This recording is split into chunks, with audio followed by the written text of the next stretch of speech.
hemos salido de la crisis. Esto es lo que les contamos a ustedes. Las cuentas del Gobierno se apoyan este año en dos pilares, la recuperación económica y la creación de empleo. Son los presupuestos que impulsan la creación de empleo, son los presupuestos que fortalecen la cohesión social en España. La clave de esa cohesión es el gasto social, que se lleva el 56% del total presupuestario.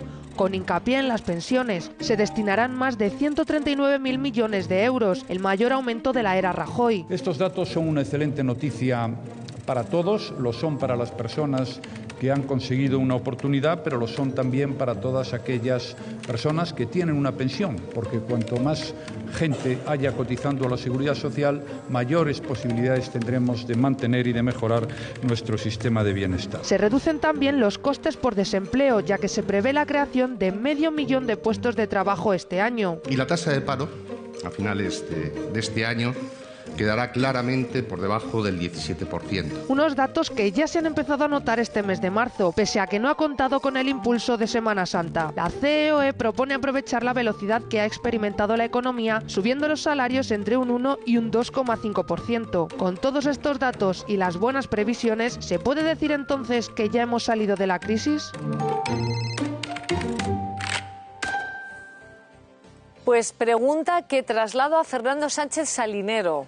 Vale. ¿Ya estamos fuera de la crisis? Bien, cada vez que me hacen esa pregunta me da un miedo. Ah, ¿pero por qué? ¿Por qué ahora te da te lo miedo? explico. A ver, vamos a ver, Fernando. esa es la pregunta más peligrosa que se puede hacer. Pero bueno, ¿por porque qué? nos oculta lo que realmente está ocurriendo. Con una metáfora lo vamos a explicar. Imagínate que una persona ha comido algo en malas condiciones o se ha pasado comiendo y ha tenido una indigestión. Entonces eso lo vamos a llamar crisis. Entonces podría ser que saliera o no con una serie de cuidados relativamente sencillos. El problema es que en esa misma persona, supongamos que también se ha detectado una enfermedad de tipo crónico, tipo diabetes, en que va a tener que cambiar su vida radicalmente, ¿no? Entonces, si solo se fija en la indigestión, ¿no?, que es algo, bueno, digamos que transitorio, que le ha ocurrido más veces en la vida, que no tiene muchas implicaciones, va a desatender el cuidado de lo verdaderamente importante. Entonces, lo que llamamos crisis, lo que hemos dado en llamar crisis en este tiempo, ha sido la mezcla de dos síntomas distintos. Uno, la indigestión de una serie de cosas que hemos hecho mal, los derivados, la política del ladrillo, todas estas historias que obviamente se nos han atragantado, pero que ya está digerido, entonces sí que se ha salido de la crisis,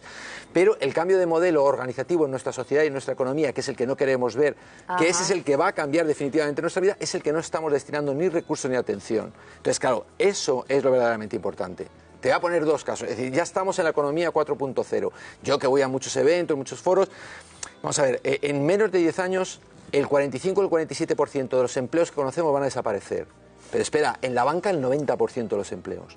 Entonces, tú imagínate. Entonces, tú ves que de eso estén hablando alguien, tomando medidas, tú ves que eso lo refleje una apuesta en los presupuestos generales del Estado, en los debates que están teniendo, que esto te lo digo... no. Pero que lo sabe cualquiera con los que hables. Tal. Entonces, claro, eso es lo verdaderamente importante. El cambio estructural en nuestra sociedad, el cambio de modelo. Estamos en el mayor cambio de la historia. Entonces, porque ¿qué va a pasar de aquí a 5 años? Vamos a ver, ¿Qué puede pasar? el proceso de robotización y de automatización de la mayoría de las funciones, todo lo que puede hacer una máquina lo va a hacer. Entonces, eso se va a ir haciendo de una manera progresiva, pero además a una velocidad imparable y creciente la velocidad. Pero no necesariamente mejor. Bueno, en muchos aspectos sí. El hecho de que se robotice a mí no me da garantías de que sea mejor. No, pero sí, el problema no es si es mejor, lo que sí que es más barato. Y es que ha ocurrido... Volvemos otra vez a la aceite de palma.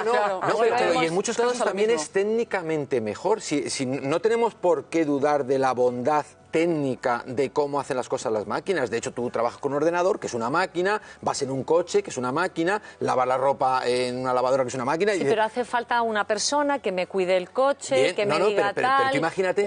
Pero es que eso es imparable. ¿Ves cómo estamos como tratando de negar la realidad? Entonces, adaptémonos, porque si no va a haber una brecha en grandes bolsas de la población que se van a encontrar inadaptadas. Entonces, esa es la temática. La crisis como tal, esa que hemos conocido, superada. Ya está, olvidémonos de la crisis. Ya, entonces estás con Montoro, estás con Guindos, ya ha pasado la crisis. Lo que llamamos crisis sí, pero es que eso es como el catarro dentro de la diabetes. ¿A qué nos debemos de ocupar? A la diabetes, ¿no? Sí. Porque es lo que te puede matar si no la cuidas. Ya, pero ¿cómo nos enfrentamos a ese planteamiento que estás haciendo? Primero aceptándolo. Primero aceptándolo. Si de aquí a ¿cuántos años has dicho? El 90% de los empleos de la banca desaparecen. Correcto. ¿Cómo se prepara la gente gente para eso? ¿El usuario o el bancario? ¿El usuario o el bancario? Es que el usuario es una cosa y el bancario da puestos de trabajo. Progresivamente, el usuario tiene que ir aceptando. Si lo estás viendo cada vez, por ejemplo, en los supermercados, estás viendo que están poniendo la caja de estas automáticas que llegas tú y te cobras. Eso va a ser, en 5 años vas a ver que lo van a poner en todos los lados. Y como eso todo, tú llegas allí, te cobras tú, pum. Yo hablo en puestos de trabajo, no me refería tanto al consumidor que lo hace solo, sino en la creación de puestos de trabajo y de nuevas bolsas de trabajo. Pues estamos abocados a dos escenarios posibles. Salvo que no crezcamos. No, estamos creciendo mucho más porque es que no crezcamos en población. Me refería salvo que no haya habitantes. Porque es que hasta ahora, fíjate, la curva de productividad iba siempre paralela a la capacidad de creación de empleo en la historia de la humanidad. A medida que se incrementa, ya se ha invertido. Tenemos unos incrementos de productividad muchísimo mayores que la capacidad de crear empleo. Entonces, estamos abocados a dos escenarios posibles que los tenemos que abordar cuanto antes como sociedad. Uno, o un gran pacto social en el que redefinamos cómo vamos a vivir y trabajar, que no puede ser como ha sido hasta ahora, o dos, llevarlo hasta el límite, que colapse y entrar en unos conflictos sociales de la leche, que es de lo que se están sirviendo todos los populismos y toda esta historia, en llevar hasta el colapso las cosas, porque cuanto peor mejor, los populismos les encanta lo peor, ¿no?, para hacer su prédica continua. Entonces, es que estamos en un momento muy interesante de la historia en el que tenemos que ser valientes. Lo dijo Junckers, dijo: lo que tenemos que hacer ya lo sabemos, lo que no sabemos es cómo ganar las elecciones después de hacerlo. Ajá. Claro. Pero nos hablas de valentía, Fernando. ¿Valentía para qué?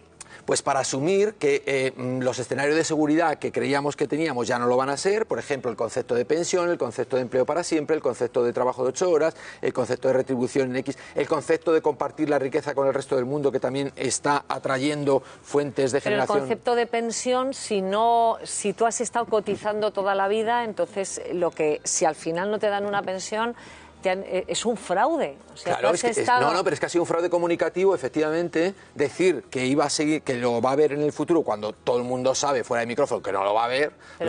Es que no lo va a ver. Es que no va a haber niveles. Es que esto es como si tú en tu despensa tienes 10 kilos de garbanzos y tienes para un año. Dice, aquí comemos a tanto, pues en octubre ya no tenemos. Entonces, ¿de qué sirve que nos engañemos? ¿Ves cómo hay que ser valiente?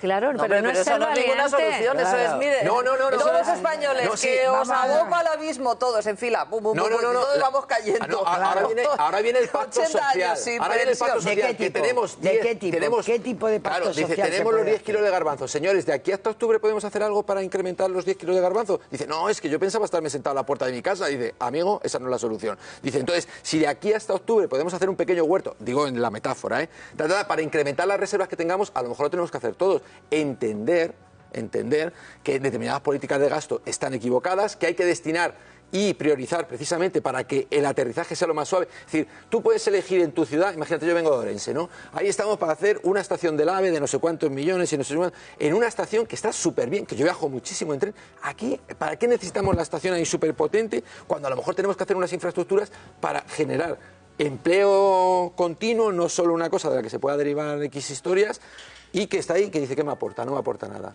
Entonces, claro, pero es que es así. Pues esa toma de decisiones valiente, explicarle a la gente que no puede haber una desigualdad en las seguridades de la gente, abordar la continua y nunca hecha reforma de la administración. Pero y otra pregunta, ¿tú piensas en la gente que te puede estar escuchando cuando dices que la crisis tal cual, lo que entendemos por crisis, ha pasado ya, no sé qué? Es que ha pasado. Sí, pero ¿tú entiendes que pueden estar pensando, por ejemplo, familias, que todavía las hay, hay centenares de familias en este país que tienen que no llegan a mínimo final de mes. Pero eso no es por la crisis, parados es por el mínimos, modelo. 3 parados de larga duración, que ya no tienen prestación social ninguna. O esas familias que tienen sueldos, pero que son sueldos tan precarios que aun trabajando no llegan a fin de mes, porque lo que ha pasado, y España es uno de los países en los que más ha pasado dentro de Europa, es que ahora es pobre gente que trabaja, cosa que no había ocurrido nunca. Pero eso no es por la crisis, eso es precisamente por el cambio de modelo. Como estamos en un cambio de modelo donde se puede hacer de forma mucho más barata en otro lado del mundo muchísimas cosas y tienes que ser competitivo, los salarios cada vez van a estar peor porque estás compitiendo con eso. Eso no ha sido por la crisis. Eso no, ¿qué tiene que ver eso con los derivados y con la mala gestión del ahorro o de los pisos? Nada en absoluto. Lo que tienes que hacer es que entiendes que antes competíamos en mercados nacionales, ahora estamos en el mundo y consecuentemente tu competencia es alguien que a lo mejor está en Tailandia. Pero Fernando, ¿qué vas a hacer? No vas a hacer mercados reduccionistas. O sea, tú, proteccionistas. O sea, por eso es el pacto imparable. Social. Por eso es el pacto social, para que no haya... No, pero claro, el pacto social es decir, en vez de trabajar 8 horas, como no hay empleo para todos, vamos a trabajar 4 horas. No vamos a bajar la mitad del salario. Eso es una opción. Es decir, vivir cada vez más peor, cercana de lo que te crees. Seguirá habiendo cada vez más pobres que ¿Podemos verlo o no verlo? El panorama, si lo podemos ver, pero la solución es terrible, porque vamos a peor calidad de vida, vamos a vivir con trabajo, pero sin dignidad laboral. Salvo que entendamos... Mira, yo creo que hay varias prioridades que no hay que abandonar. 1, el cuidado de la salud, que eso es sagrado. 2, la generación de oportunidades a través de la educación, tal. Y a lo mejor sí que tenemos que entender las sociedades de Occidente, que estamos ya completamente fuera de onda, que el consumismo tiene que ser menor. Es que a lo mejor no tienes que estar comprando continuamente cosas. Si eso lo llamas calidad de vida, entonces hemos definido mal la calidad de vida. No me refería a calidad de vida. Claro, la calidad de vida que permite a una familia llegar a fin de mes y luego todo el mundo con tu salario. Correcto. No llegar con una deuda. Y eso es que lo estamos viendo. Claro. Es que estamos teniendo trabajo sin dignidad. Sí. Y la dignidad es muy importante para el ser humano, el trabajo también. Ya no solo porque tengas una fuente de ingresos, sino por tu dignidad como ser humano. Y claro, el otro panorama... Es terrible, porque yo no veo una salida. ¿Pero qué tenemos que hacer con esa gente? Lo que tenemos que hacer es dotarles de formación suficiente y de oportunidades para que puedan aportar mayor valor al mercado y entonces obtengan una mayor retribución. Es que todo el mundo, en parte de la educación esta, de la seriedad que tenemos que hacer en la sociedad, decirles, señores, como esto va a cambiar, tenemos que cambiar en lo que somos capaces de ofrecer a la sociedad y dotarle de mecanismos para que sea relativamente fácil. Pero tú decías, Fernando, que el 90% se va a automatizar de puestos de empleo, sobre todo el tema de la banca y todos al final. Todos los sectores al final. Claro, si se automatiza, una persona, un ser humano, deja de tener un trabajo. Esa persona, entonces... O otro distinto. Pero ¿qué tipo de trabajo tendría que tener? ¿Tendría que dejar, por ejemplo, una persona que se ha dedicado a la banca toda la vida y se ha educado en ese tema y ha tenido estudios de ese tema? ¿Tendría que dejar la banca completamente para dedicarse a otro tipo de sector para poder generar ese nivel de riqueza? Correcto. ¿Eso es lo que tú estás proponiendo? No, que yo no propongo. Bueno, no, yo estoy escribiendo. Yo te estoy escribiendo. Es como si alguien, tú te ves la previsión del tiempo y te dice, es que hoy va a haber una tormenta súper impresionante y dice usted, es que yo tenía planes para irme a la playa y tal, me estás jorobando y tal, y es que yo si no voy a la playa me estreso y dice, pues señora, ¿qué quiere que le diga? ¿Que no va a llover? Pues mire, yo se lo digo, no va a llover. No, pues ya está. Si usted se va así contenta a la playa, eso es un problema. Bueno. ¿Pero qué crees? Que no lo saben. Lo sabe todo el mundo que interviene. Lo que pasa es que la política quiere el pan para hoy. Y es lo que tú decías, o sea, a ver quién es el guapo, salvo que seas un populista que prometas la luna y no puedas luego cumplir, que sale a la opinión pública y le dice, señores, en la banca, de aquí a 10 años el 90% de los puestos de trabajo desaparecen. Sí. Esto lo acaba de decir Fernando. Bueno, Fernando, estabas hablando... Es que vengo de un foro...